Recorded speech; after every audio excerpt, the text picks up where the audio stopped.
రాష్ట్రాల అప్పుల గురించి భారతీయ జనతా పార్టీ నాయకులు తీవ్రంగా విమర్శిస్తూ ఉంటుంటారు. ఎక్కడైతే ప్రతిపక్షంలో ఉంటారో అక్కడ. అదే సందర్భంలో కేంద్రం అప్పు దాన్ని మించిపోయింది. ఏకంగా 192% పెరిగింది. 10 ఏళ్లలో 62 లక్షల కోట్ల రూపాయలు 10 ఏళ్ల క్రితం అప్పులుంటే కాంగ్రెస్ గవర్నమెంట్ దిగిపోయేనాటికి, మన్మోహన్ సింగ్ ప్రభుత్వం దిగిపోయేనాటికి ఇవాళ 181 లక్షల కోట్ల దగ్గరికి చేరింది. జీడిపిలో రుణ నిష్పత్తి అయితే తగ్గుతూ పోతుంది అన్నటువంటిది కేంద్ర ప్రభుత్వం ఈ సందర్భంగా చెప్పుకొచ్చింది.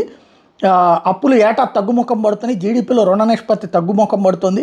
ఏడాది ఆర్థిక లోటు 4.8% నుంచి 4.4%కి తగ్గించామంటూ టోటల్గా అంతర్గత రుణం ఇతర అప్పులు కలిపి 60,33,894 కోట్ల నుంచి 1,75,55,988 కోట్లకి వెళ్ళింది. విదేశీ రుణాలు 1,88,463 నుంచి 6,18,295 దగ్గరికి వెళ్ళింది.